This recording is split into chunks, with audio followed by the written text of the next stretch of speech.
Tradisi damar kurung, yang berasal dari Kabupaten Gresik, diperkirakan sudah ada sejak abad ke-16 pada masa Sunan Prapen. Damar kurung adalah lampion dari kayu berbentuk segi empat yang dilapisi kertas dengan lukisan atau gambar bercerita, menggambarkan aktivitas keseharian, tradisi, dan budaya. Nama, damar kurung, berasal dari kata, damar, cahaya, dan kurung, kurungan, yang berarti cahaya yang terkurung oleh gambar yang bercerita. Damar kurung dipopulerkan kembali oleh Mbah Mas Mundari, seorang maestro dan pengrajin damar kurung, yang berjasa menghidupkan kembali tradisi ini. Damar kurung kemudian diakui sebagai warisan budaya tak benda nasional dari Kota Gresik pada tahun 2017.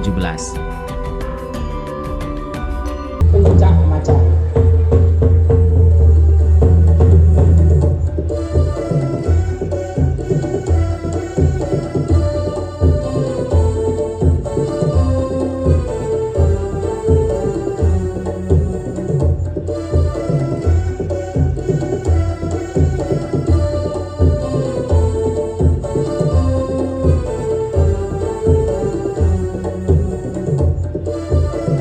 Kalian pernah dengar nggak ada kolak yang isinya ayam? Bukan pisang, bukan ubi, tapi ayam. Dan ini bukan sekedar makanan, tapi bagian dari tradisi yang sudah bertahan 500 tahun di Desa Gumeno, Gresik. Kemarin, aku baru aja datang langsung ke acara ini dan menyaksikan sendiri betapa sakral dan serunya tradisi ini. Setiap tanggal 23 Ramadan, Desa Gumeno di Gresik berubah menjadi lebih hidup dari biasanya. Semua laki-laki di desa ini turun tangan untuk memasak kolak ayam dalam tradisi yang disebut sanggring. Nama sanggring diyakini berasal dari istilah sanggering yang berarti raja yang sakit. Ini bukan cuma soal makanan, tapi ada sejarah di baliknya. Tahun ini perayaannya lebih spesial karena memasuki usia ke-500 tahun. Bagaimana awal mula tradisi ini dan kenapa bisa bertahan selama 5 abad? Tradisi sanggring ini berawal dari Sunan Dalem, putra kedua Sunan Giri. Dulu beliau sedang membangun masjid di desa ini, tetapi tiba-tiba jatuh sakit. Berbagai cara telah dicoba untuk menyembuhkannya, tetapi tidak berhasil. Hingga akhirnya beliau mendapatkan petunjuk lewat sholat istiqoroh untuk memasak ayam jago dengan rempah-rempah tertentu. Setelah menyantap kolak ayam ini, Sunan Dalem pun sembuh. Sejak saat itu, masyarakat Desa Gumeno rutin mengadakan tradisi ini setiap tanggal 23 Ramadan sebagai bentuk syukur dan harapan akan kesehatan serta keberkahan. Yang membuat tradisi ini unik adalah semua proses memasaknya dilakukan oleh kaum pria, mulai dari menyembelih ayam, menyiapkan bumbu, hingga memasaknya. Bahan utamanya adalah ayam jago kampung yang dimasak dengan santan, gula merah, daun bawang, jinten, dan berbagai rempah lainnya. Hasil akhirnya, kolak ayam ini punya rasa yang gurih, manis, dengan aroma rempah yang khas. Saat proses memasak berlangsung, suasananya terasa akrab dan penuh kebersamaan. Warga desa berkumpul, bekerja sama, sambil berbincang dan berbagi cerita.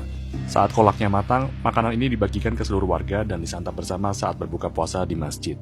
Melihat langsung tradisi yang sudah bertahan selama 500 tahun ini membuat aku semakin sadar betapa kuatnya budaya dan nilai kebersamaan di masyarakat kita.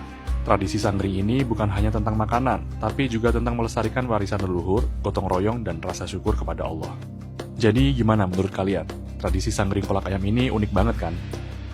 Nasi kerawu khas Gresik yang legendaris dan super nagih ternyata bikinnya tuh gampang loh. Manis, gurih, sambelnya juga mantap. Tenang, bumbunya simple kok. Rebus daging iris searah dengan serat tipis-tipis biar jadinya ketika disuir itu suirannya panjang-panjang gak hancur. Haluskan bumbu yang udah ditulis, panaskan minyak dan tumis. Serai, lengkuas, 2 lembar daun salam masuk. Kalau udah tanak, masukkan air kaldu secukupnya aja.